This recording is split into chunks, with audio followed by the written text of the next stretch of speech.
Good evening.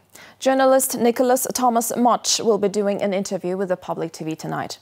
Nicholas, thank you for this opportunity. Thanks so much for having me. You've just arrived from Donetsk and Kiev. What is everyday life like in Ukraine? So it's very interesting because the situation can be completely different depending on where you are in the country. In the capital, in Kiev, the situation is almost normal. There is still a curfew at midnight, but cafes and bars and restaurants are open, and indeed they've been open for more than a year now. There is no signs of fighting anywhere near on the streets. You don't see soldiers or checkpoints or military fortifications. Everyday life goes on. Everyday life goes on almost completely as normal. However, at night, often the Russians will attack the city with cruise missiles and drones, and you can constantly hear explosions. You can see flashes of light from the shooting of air defense towards these missiles. It's kind of almost like Star Wars, but then people wake up in the morning and they go back to their ordinary lives. In the east of the country, however, it's a very different situation. There, it's much more of an active war zone that people might recognize from the television. Could you tell us more details about what it's like to be living in Donetsk, for example, where the activities are quite full of pace, let me put it this way? So if you're in, and I've only been on the Ukrainian-controlled side, in cities like Sloviansk and Kramatorsk, you will see soldiers absolutely everywhere. On the front lines, especially the further you go out, you will see, large numbers of artillery pieces. You can see tanks driving up and down the streets. You can constantly hear and you can even see artillery going off all around you. Now, it's a very, very frightening sight when you see it come in towards you. This is also the situation, I must say, in the southern city of Kherson, where the Russians have their artillery positions just over the riverbank and are consistently shelling the city, including in residential and civilian areas. There, it's truly terrifying at all times. Roughly 1.5 years after the start of the war in Ukraine, is it closer to the end? I think we're probably only about halfway through it. I would say that the combat powers of both sides are nowhere near to being exhausted. The Ukrainians have built up a large reserve in order to mount a counter-offensive, but the Russians are deeply dug in behind large minefields, behind large trench fortifications. Both sides have a long way to go before they've worn each other down, and there might be a chance for both sides to sit down and hammer out some kind of peace settlement. So we should not be expecting a quick resolution, not anywhere near the future, you mean? I would be very surprised to see a resolution to this conflict within a year. You have also covered the 44-day war on the ground from Nagorno-Karabakh. Does the war in Ukraine remind you of what was going on in Artsakh 2 years ago?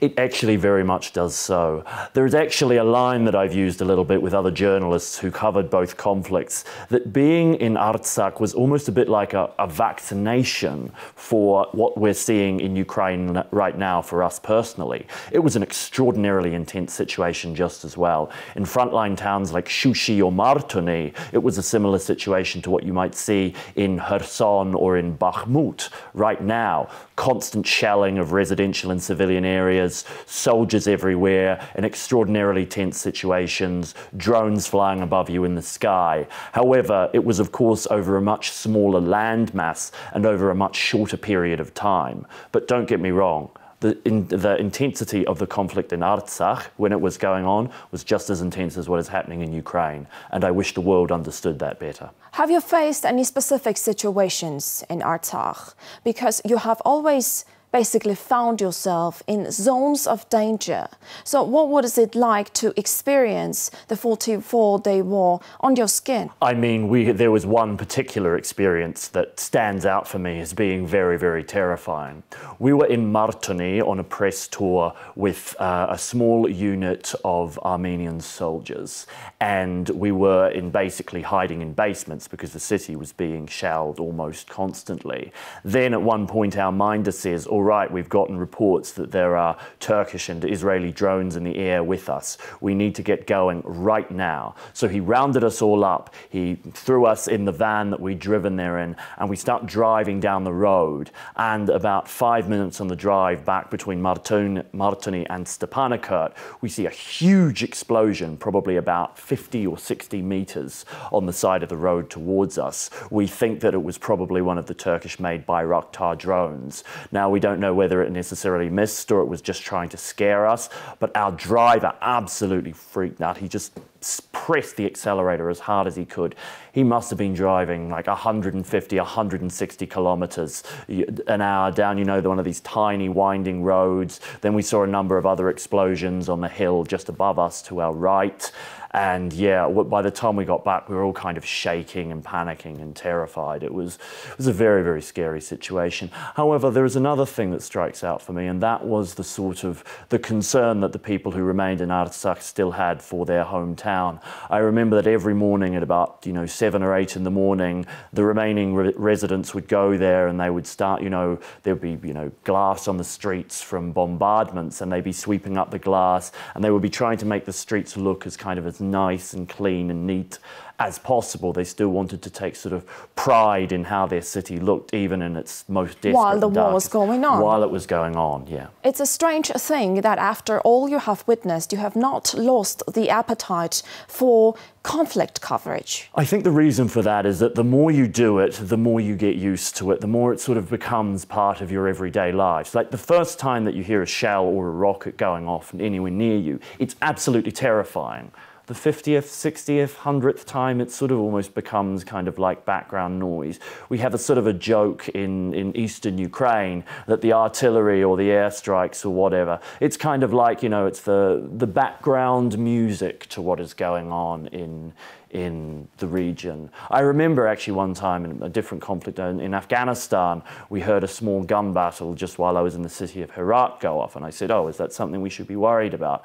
And the guy says, my friend, don't worry, that is just the background music of Afghanistan. And I sort of feel that like in Artsakh, that shelling was the background music of the Artsakh war, and in eastern Ukraine, it's the background music to that as well. Situations call for dark jokes, obviously. Yes, precisely, in a number. Ukraine has been getting a lot of help from the West. Artsakh, however, didn't and doesn't. Why do you think is that, Nicholas? What have we, as journalists, have to do in this regard? So I think there are a couple of reasons. I think one is that, look, I support the people of Ukraine in this struggle. However, Russia is very much a state-sanctioned enemy of Britain, of America, of NATO, of the West in general. It's in their interests to support, beating down the Russian army as much as humanly possible. So, whereas... While Azerbaijan is an ally, you mean? Precisely. Unfortunately so. I do not think Azerbaijan,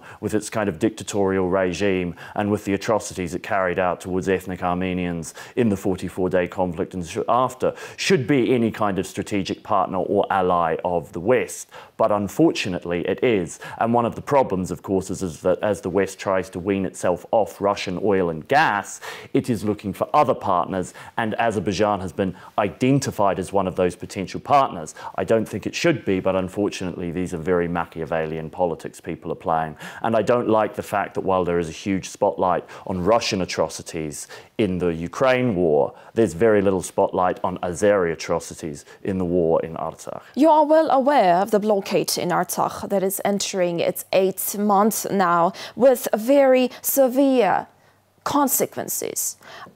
Malnutrition, shortage of medical supplies, 2 children died because of the situation very recently. Miscarriages have spiked up. Starvation is next. The international community responds to all this in declarations as well as resolutions that leave the situation on the ground unchanged. Have we failed to communicate to the West what is going on in Nagorno-Karabakh? I think that is very, very much the case. I mean, I think what is going on in Artsakh is a method of ethnic cleansing. People think that ethnic cleansing can simply be, rounding people up with guns and throwing them out of their homes or something like that. It can look very different in very many different ways. And I think what's going on here is that Azerbaijan is trying to make the situation in Artsakh so difficult for the people who live there that they voluntarily choose to give up their homes and simply move out. about. And that is a form of ethnic cleansing in and of itself, even if it's not what we traditionally recognize. However, I am, of course, disappointed by the lack of response from the international community around this. It feels like they only have enough room for sort of one crisis or catastrophe at a time. In 2021, say that was Afghanistan. In 2022 and 2023, that is Ukraine. And therefore, the situation in Artsakh has just been falling off the radar. Largely overlooked. Largely overlooked. No humanitarian aid from the international community has entered Artsakh during the 8 months of the blockade. Baku is making the most of the humanitarian catastrophe of its own creation. Is the international community failing its own values? I think it's totally failing its own values here. Of course, look, it is difficult. The fact of the matter is that the West cannot put any specifically military pressure here. You know, it seems also that the Russian peacekeepers who are supposed to be dealing with this, they're also failing in their obligations that was agreed in the ceasefire agreement in 2020 as well. And I'm almost in some ways surprised that, you know, countries in the West have not used this as an example of how Russia is failing its international obligations, not just in Ukraine, but in other parts of the world as well. Are they fully aware in Europe what's going on in Artsakh? I mean, that Aliyev is carrying out what you yourself mentioning, ethnic cleansing.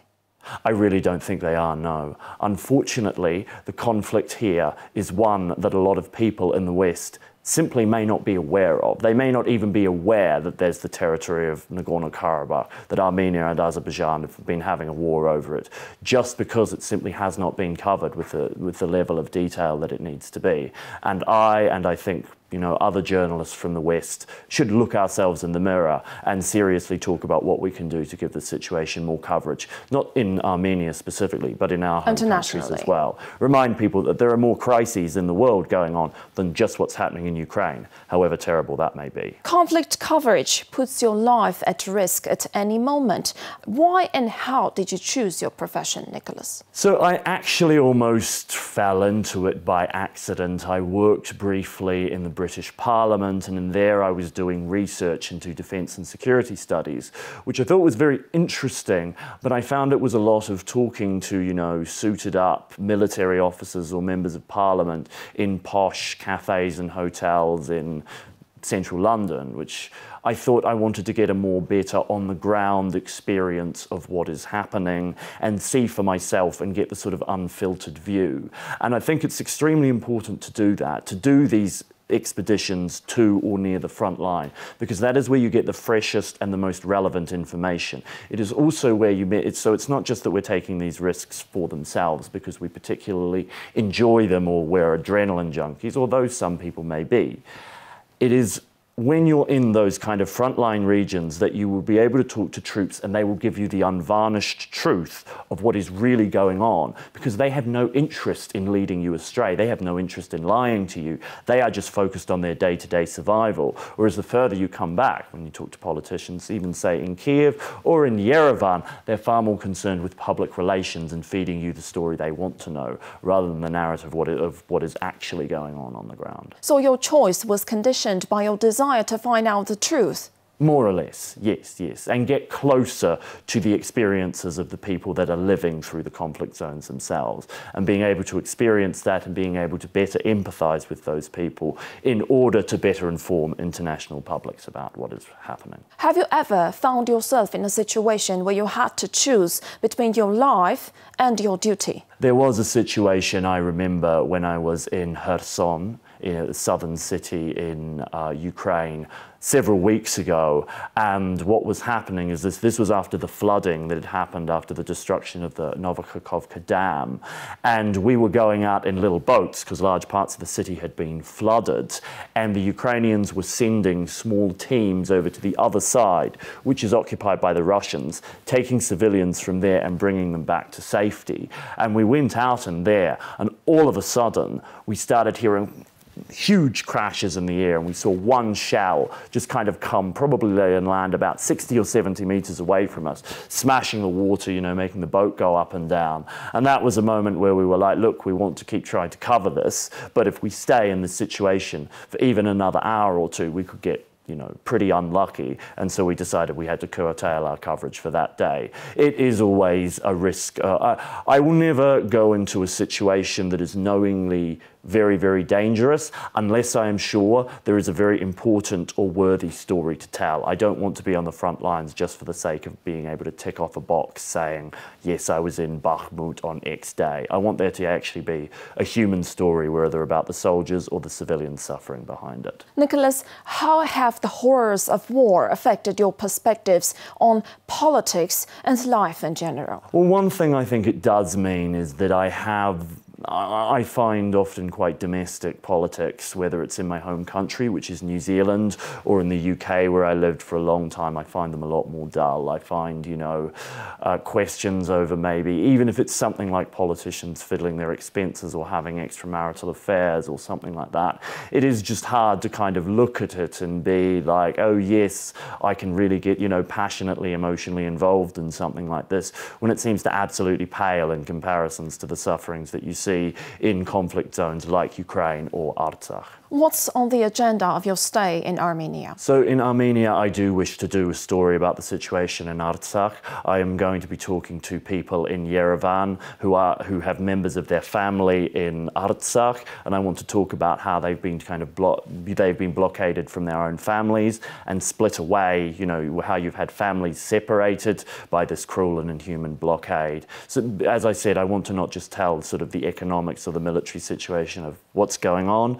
I want to know how it's affected real people and their families. So international coverage is the purpose of your visit? Yes, it's one of the main. There are two purposes. The other is that ever since I came to Armenia in 2020, I very much like the country, and I've aimed to come back at least once a year ever since to follow up on the situation of what's going on the ground, but also to see friends and family and experience the wonderful hospitality that I always receive in Armenia. Thank you so much for sitting down with the Public TV. And thank you so much for your time having me on. Journalist Nicholas Thomas Mutch sat down with the Public TV tonight.